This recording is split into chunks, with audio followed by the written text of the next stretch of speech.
Papa beri ay. Papa. Papa dak ba. Dado bhaiya dak idhar থেকে।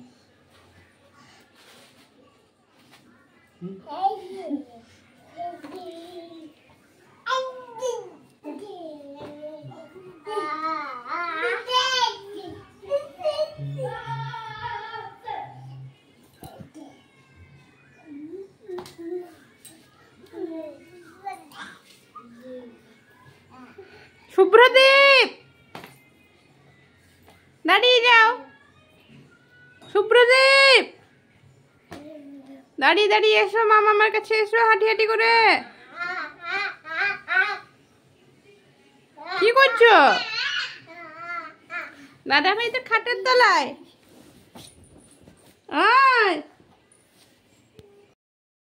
নমস্কার বন্ধুরা, কেমন আছেন সবাই?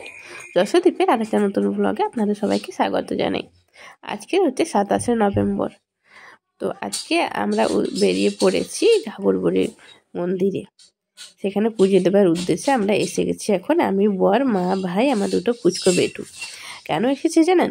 কারণ আজকে আমার বেটুদের জন্মদিন। তা আমার বেটুদের 1 বছর হয়ে গেল দেখতে দেখতে, সেই উদ্দেশ্যে এখানে পুজো দিতে এসেছি। আর এখানে আসার আরেকটা বিশেষ কারণও আছে। কি জানো তো? এই মন্দিরে কিন্তু আমরা দুইজন এক হয়েছিলাম, আমাদের 4 হাত এক হয়েছিল। আর সেই মানে আনন্দে আর আমার বেটু দুটো হয়েছে সেই উপলক্ষে, আর যেহেতু তাদের আজকে জন্মদিন, সব কিছু মিলিয়ে গুছিয়ে নিয়ে আজকে 5টা বছর পর আবারও সেই মন্দিরে চলে এসেছি। এখানে এই মন্দিরেই আমাদের বিয়েটা হয়েছিল। এখানে মানে প্রচুর স্মৃতি জড়িয়ে আছে আমাদের ঘাগরবুড়ি মায়ের মন্দিরে। যারা এই মন্দিরটা দেখোনি, আমার বিয়ের সময় আসতে পারোনি, তারা কিন্তু ঘরে বসেই দেখে নিতে পারবে। এখন আমি প্রায় অনেকটাই শেয়ার করছি। মন্দিরে অনেকটাই ভিড় ছিল, যদিও বা মঙ্গলবার আর শনিবার প্রচুর ভিড় থাকে, প্রচুর লাইন। তবে সেই সময় এতটা কিন্তু ভিড়টা ছিল না। আমরা কিন্তু সকালে বেরিয়েছিলাম 8:30টার দিকে।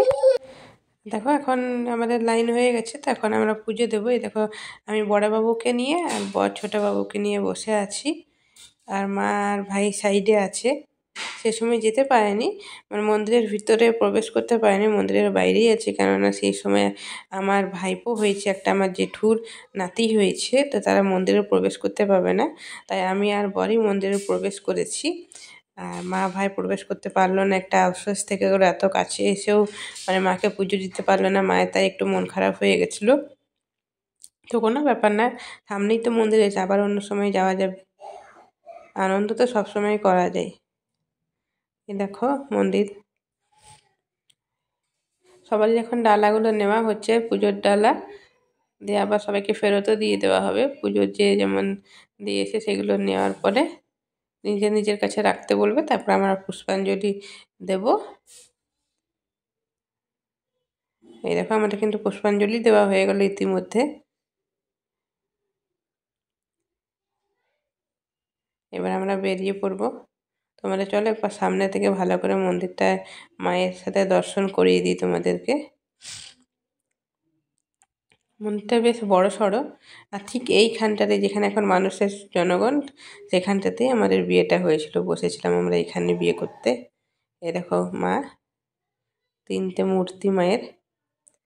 তো দেখো আমাদের পুজো দেওয়া হয়ে গেল কমপ্লিট। এখন প্রায় 12:30 মতন বাজে। মন্দির থেকে বেরিয়ে পড়লাম, এখন কিছু খাওয়া দাওয়া করে নেবো এখানে। মন্দিরের বাইরে প্রচুর দোকান বসেছে, সব পুজোর জিনিসপত্র, ফল, ডালা, মানে যা যা পুজোতে দরকার হয় কি, আরও অনেক কিছুই এখানে কিনতে পাওয়া যায়। অনেক দোকান ছিল, অনেক দোকান। তো আমরা খাওয়া দাওয়া করার পরে একটু শপিং করতে এসেছি এখানে আসানসোলে। বাবুদের জন্য কিছু কেনাকাটা করতে হবে, যেমন বাবুদের সোয়েটার কিনেছি, টুপি কিনেছি, শু কিনেছি, এগুলো ঠান্ডাতে বাবুদের দরকার। যেমন এখন বাবুদের বাড়ন্ত বয়স, তো এখন আগেকার ছোটো ও জিনিসগুলো কিছুই হচ্ছে না, তারা এখন বেড়ে যাচ্ছে অনেক জলদি জলদি, তাই আগের বছরের জিনিসগুলো কিছুই হচ্ছে না তাদের।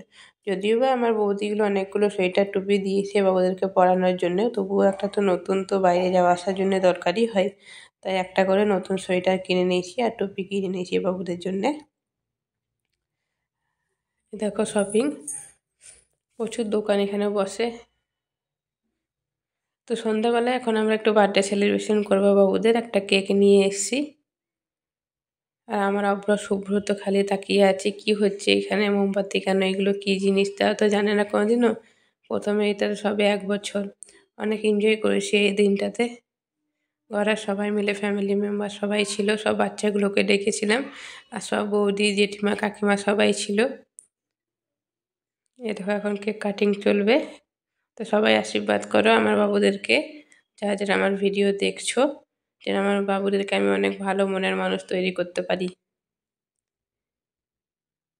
এখানে কিন্তু আমি আমার বাড়ির লোকদের প্রচুর মিস করছিলাম, আমার শ্বশুর বাড়ির সবাইকে। ভালো থেকো, বাই।